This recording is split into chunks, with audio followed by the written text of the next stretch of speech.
Hey everybody, welcome to Dad, Daughters, and Drinks, where you'll always get at least two of those three. Today you've got me, the Margarita Kid, and I am drinking something called Still Austin Bourbon. I don't know if that's the name of the distillery or just the name of the bourbon, but either way, it's pretty good. What I'm going to be reacting to today is been requested quite a few times. It's Nightwish covering Pink Floyd's High Hopes, and this is at the end of an era concert, which I think was the last time that Tarja performed with the band. I may not have the timeline exactly right on that, but I think that's the case. So I'm a huge Pink Floyd fan. Mostly things that are Roger Waters era Pink Floyd, which is almost everything except for like the last three albums.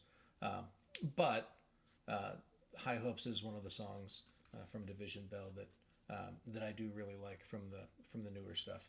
So I'm gonna go ahead and see how this goes. If you are new to my channel, I am somebody who pauses and thinks and kind of ponders about things while I'm reacting to videos. So if you're somebody who just likes to kind of watch people's faces while the song doesn't get paused, this probably isn't the channel for you. But if you don't mind that, then go ahead and stick with me. And I'm gonna go ahead and start her up.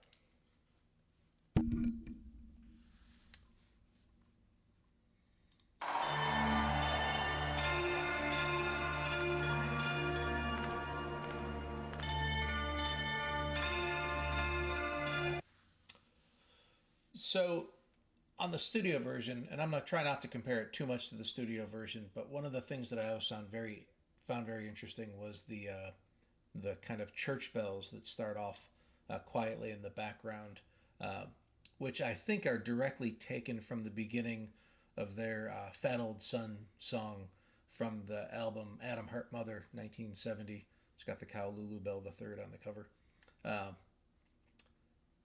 And I actually at one point went back and double checked, and those bells do match. There's also some kind of a B in the studio version. I never knew where that came from, if that was something else in one of their albums and I just couldn't place it or not. But in any case, they've just gone right into it. And the original is more like a bell sound, I would say, whereas this is just going straight for keyboard. So it looks like they're not going to be trying to stick too closely to the original, and I'm perfectly fine with that. I think anybody who's going to be covering a song like that, they shouldn't stick to the original too much. Otherwise, it just ends up being like karaoke, and we don't want that.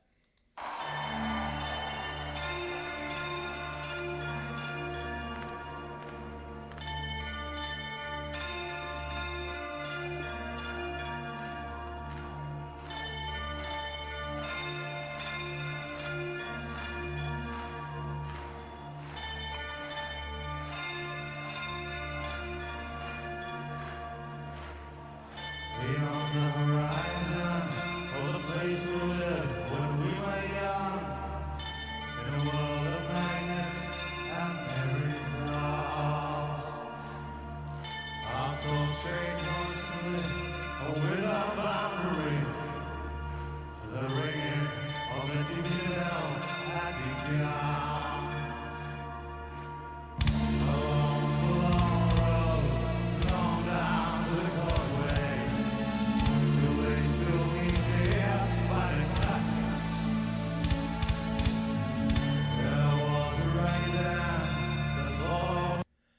I don't think I've said it enough in watching Nightwish because the focus is usually on the female singers, but man, can this guy sing. I can't remember his name. I think it begins with a T. But either way, man, he's got such a great voice for this style of music. There was a rain down, the falling of footsteps, running before time to God leads our way. Leaving the graceful creatures that tried to tie us to the ground, to life, consumed by a slowly play. The grass was greener. Life was right.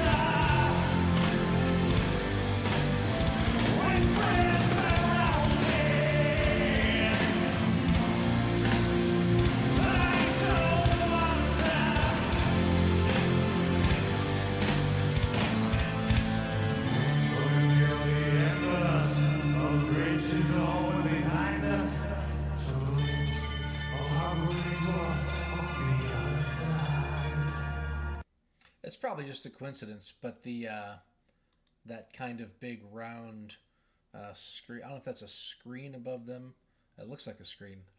Is obviously something that Pink Floyd has used for a long time in their concerts. I'm sure they didn't just put it in there just for the song, but it does go along really well. On the other side, steps taken for lost, but sleepwalking back again, dragged by the force, was found in her tide. When the honey sounded you with full like a fur, we leave the deep heights that we know more.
But forever, desire and ambition, this hunger still unsatisfied. Our weary eyes still stray to the horizon. Look down this road with me so many times. The grass was greener, light was brighter, with fear surrounding, lights of wonder, with fear surrounding, dawn is glowing, water flowing,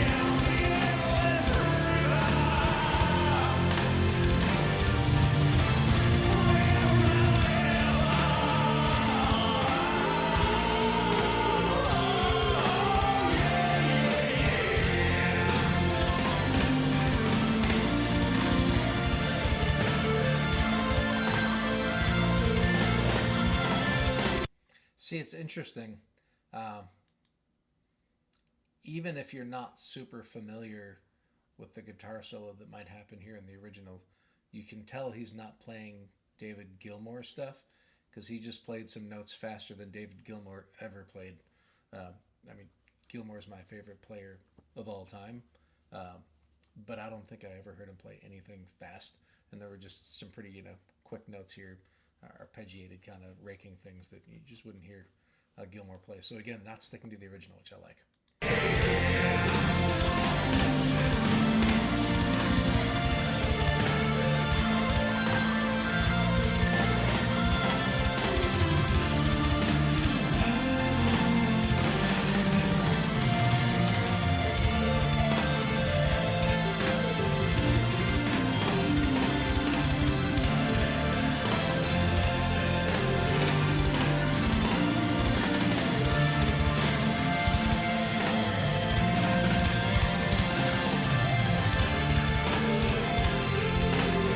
He was doing some interesting things that you don't see often there. I'm going to go back a little bit.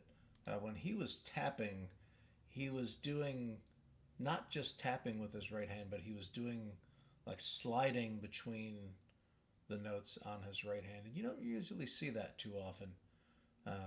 Very, very rarely, in fact.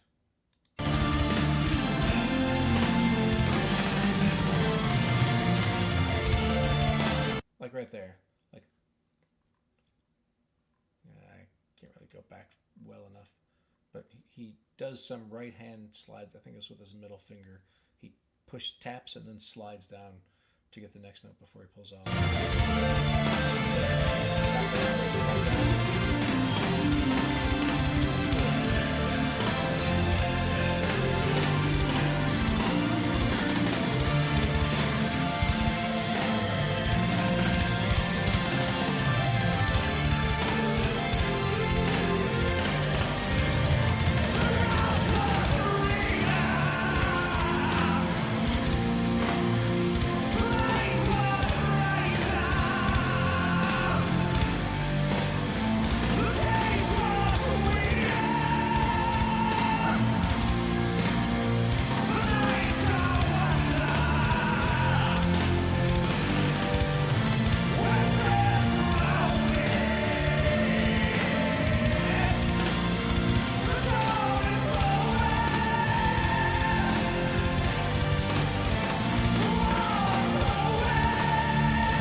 What did that mean? That didn't sound like that was English. Gitos or something? I didn't. If anybody knows what that is, let me know. And also, I'm wondering. I was just noticing with the keyboard. I'm trying to find a good spot for it.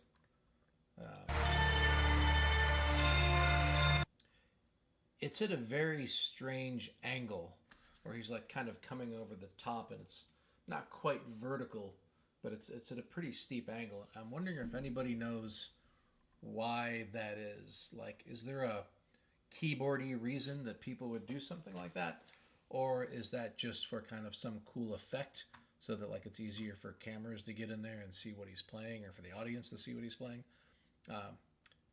Because you can see like this front keyboard isn't doing that, and I don't think I've ever seen a keyboard at that angle like that before. So I'm just wondering if anybody watching actually knows why that would happen. There could be some technical reason or otherwise. So I'm kind of interested. There's a lot of things about this one that I'm interested to know, kind of the hows and the whys. But the main things I think that pop into my head is, what did he say at the end there, and why is the keyboard like that? But this was a really cool version. I think this did a great job of kind of capturing the essence and the melody and the feeling of the original, but still kind of having that. I don't know if I would call this necessarily symphonic metal, but having that, Nightwish from the few songs that I've heard, kind of feeling with the vocalizations being what they are, and the instrumentation and everything. Just really cool. I like I said, I don't like karaoke versions of song. The more you can change it and still keep the essence of it, the better I think it is. Like versions of Joe Cocker singing with A Little Help from My Friends is completely different than the Beatles version. Yet there's still that kind of, core of it that's the same, that still makes it a great song. And I'm sure there's other examples. That's just the first one that came to my mind. And anyway, in any case, this was great. I'm glad people recommended it. I've certainly got a lot of things on the list to do, both for Nightwish and a lot of the solo things from the three different singers. And so, yeah, I'm going to eventually work my way through it all, but I'm still welcoming recommendations. So if you have any, put them in the comments, or anything else you want to say. I always appreciate it. I always read them. In fact, it's one of my favorite parts of my day is going through all the comments and kind of bantering with everybody. So feel free to lay it in there. And that's it for me. So everybody, have a great day. Thanks for watching. I appreciate it. And I will see you soon. Thanks.